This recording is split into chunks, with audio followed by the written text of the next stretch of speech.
Hello friends, নানান ব্যঞ্জনে আজ তোমাদের কাছে নিয়ে এসেছি ডাব চিংড়ি। একদম ঘরোয়াভাবে বানাবো। এখানে আমি মাছগুলোকে নিয়ে নিয়েছি, এগুলোকে আমি এখন কেটে পরিষ্কার করে নেব।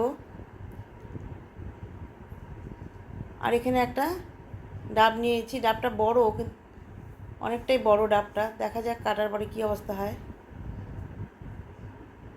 এখন ডাবটাকে কেটে নিচ্ছে।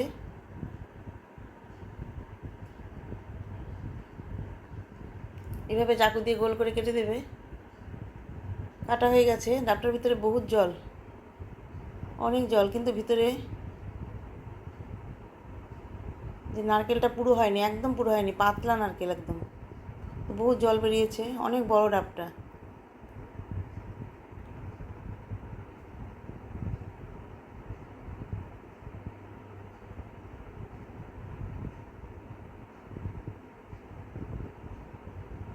একদম পাতলা পাতলা শ্বাস বেরিয়েছে।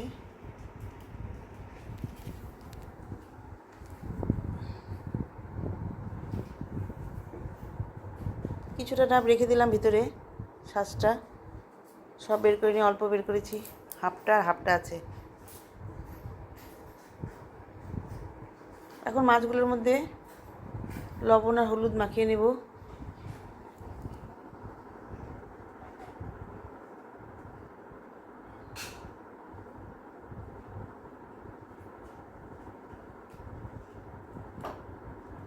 লবণ আর হলুদ ভালো করে মাখিয়ে নিচ্ছি। মাখানো হয়ে গেছে, হালকা হলুদ দিয়েছি।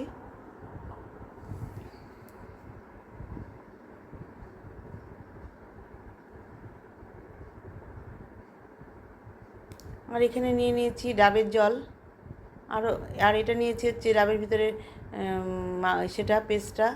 আর এটা হচ্ছে ডাবের জল, এটা হচ্ছে সামান্য নিয়েছি যে পোস্ত, আর হচ্ছে সর্ষে, আর অল্প কালো জিরা, আর একটা নারকেল নিয়েছি হাফ। এটাকে আমি কুড়িয়ে নেব। এটাকে কুড়িয়ে নিয়েছি।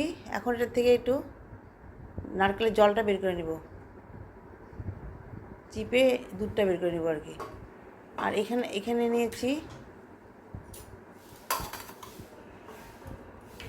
সর্ষে পোস্ত, আর 2 চামচ নারকেল দিয়ে দিলাম এর মধ্যে।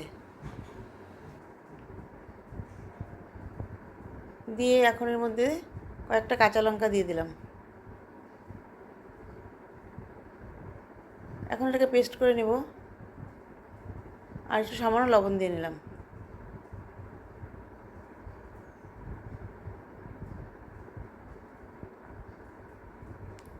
এখন এর মধ্যে ডাবের জলটা দিয়ে দিলাম। ডাবের জলটা দিয়ে পেস্ট করব। ওটা পেস্ট করে নিয়েছি। আর এদিকে এখন এই নারকেলটাকে দুধ বের করে নেব। এটা ভালো একটা নতুন ধুতি কাপড় নিয়েছি, ঠাকুরের কাপড়। এখন এটাকে চিপে নেব।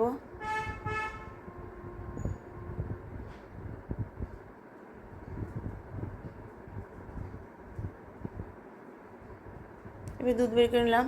এটা হচ্ছে ডাবের ভিতরে যে শ্বাসটা ছিল, ওটাকে আমি পেস্ট করে নিয়েছি। আর ওটা হচ্ছে সর্ষে পোস্ত আর নারকেলটার পেস্ট আর কাঁচা লঙ্কা। আর এটা হচ্ছে নারকেল থেকে যে দুধ বের করেছিলাম ছোটো বাটিতে, ওটা নারকেল থেকে যে দুধ বের করেছিলাম ওটা। এখন কড়াইতে তেল বসিয়ে দিয়েছি। এখন মাছগুলোকে একদম হালকা করে ভেজে নেব, হালকা, মানে ভাজবই না, বসাবো আর নামাবো।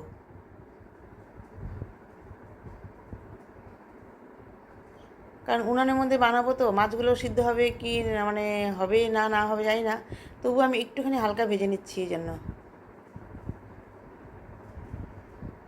উনান হলে ভালো হয়, উনানের ভিতরে ঢুকিয়ে দেওয়ার পরে ভাজতে থাকুক, সিদ্ধ হতে থাকুক। কিন্তু গ্যাসের চুলায় বানাবো, সেই জন্য আমি একটু এগুলোকে হালকা করে ভেজে নিচ্ছি। এখনই নামিয়ে নেব।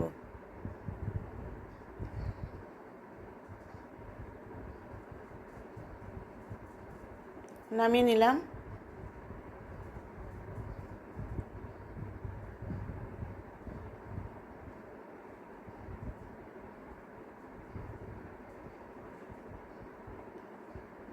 এখন এখানে 2টো ছোটো পেঁয়াজ আর কয়েক কোয়া রসুন আর একটু আদা পেস্ট করে নেব।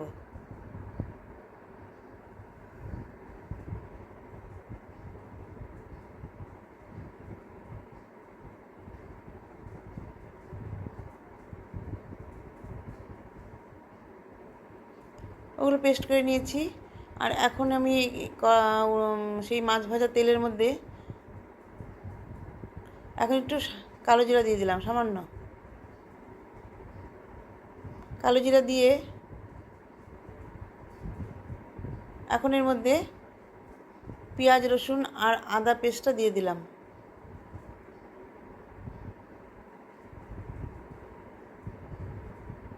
দিয়ে ভালো করে ভেজে নিচ্ছি।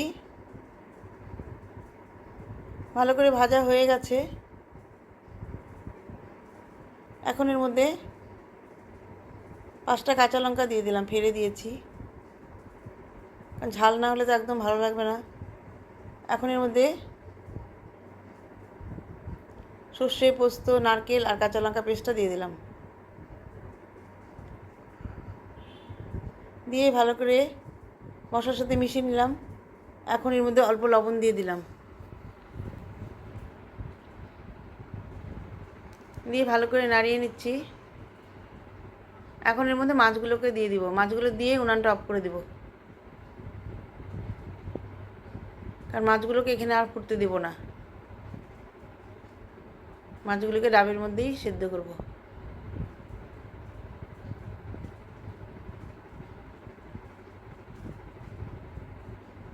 এখন এর মধ্যে একটু নারকেলের জল দিয়ে দিচ্ছি, ডাবের জল। ডাবটাতে তো অনেক জল বেরিয়েছে, অনেক, অল্প দিলাম, আটটু রয়ে গেল। হয়ে গেছে। এখন উনানটা অফ করে দিলাম, আর ফুটাবো না। এখন আমি মাছটাকে সিদ্ধ করব ডাবের মধ্যেই। এখানে ডাবের মধ্যে তো অনেকটা মালাই আছে, এখন আর একটু দিয়ে দিচ্ছি। দিয়ে এখন মাছ দিব, আবার মালাই দিব, আবার মাছ দিব, আবার মালাই দিব, এইভাবে। কাঁচা লঙ্কা আর মাছের পেস্টটা দিয়ে দিচ্ছি,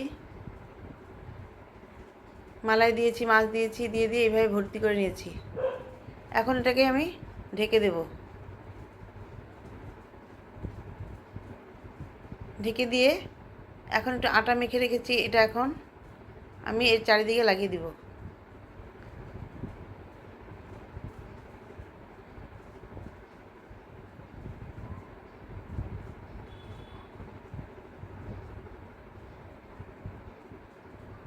পরে আমি আটাটাকে একটু মাখলাম, মেখে নিয়ে এখন এটা চারিদিকে লাগিয়ে দিচ্ছি। মাঝখানে একটু ফাঁকা হয়েছে মনে হচ্ছে, এখন ওই জায়গাটা একটু লাগিয়ে দিব। বন্ধুরা, তোমাদের যদি সামান্যতম একটু ভালো লাগে, দূরের বন্ধুরা যারা অনেক দূরে আছো, তারাও আমার সঙ্গে একটু দেখলে পরে একটু সাবস্ক্রাইব করবো এবং কমেন্টস করবে, তাহলে একটু খুবই খুশি হব। তোমাদের সঙ্গে আমার পরিচয় হবে। আর পুরাতন বন্ধুরা তো তোমরা আমার পাশে আছোই, সবাই তো ভীষণ ভালো, সে আর বলার নেই, কারণ সবাই তো ঘরের বউ এবং সবাই খুবই ভালো। সবাই এইভাবে রান্নাবান্না দিচ্ছ, দেখেও ভালো লাগে। আর তোমরা তো সবাই খুবই ভালো, যাদের সঙ্গে আমার পরিচয় হয়েছে তারা এত ভালো বলার নেই, খুবই ভালো। তাদের জন্য আমার মনটাই খারাপ লেগে যায়, মনে তাদের কাছে যেতে পারতাম, কথা বলতে পারতাম। এইভাবে আমি এখন এটা ডাবটাকে বসিয়ে দিয়েছি। আধা ঘন্টা আমি এটাকে এইভাবে জাল দেব। গ্রিন কালারের ডাবটা কীরকম লাল হয়ে গেছে, নিচটাতে পুড়ে গেছে।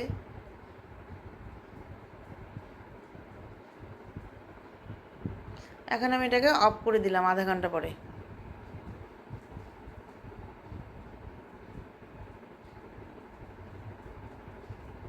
এখন আমি আস্তে আস্তে এটাকে খুলে নেব।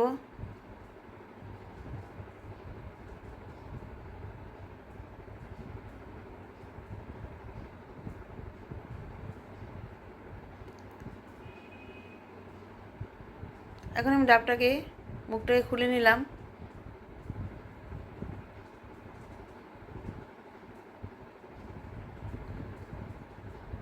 অনেকটা ঘন হয়ে গেছে।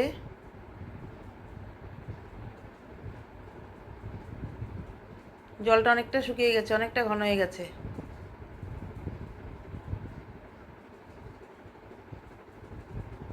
আর মাছটাও সিদ্ধ হয়ে গেছে। এখন এইভাবে নামিয়ে নিলাম, দেখুন কতটা পুড়ে গেছে।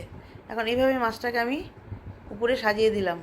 বন্ধুরা, তোমরা সবাই যেন ভালো থাকো এবং সুস্থ থাকো এবং তোমরা আমার পাশে থেকো। ভগবানের কাছে প্রার্থনা করছি তোমরা যেমন সবাই সুস্থ থাকো।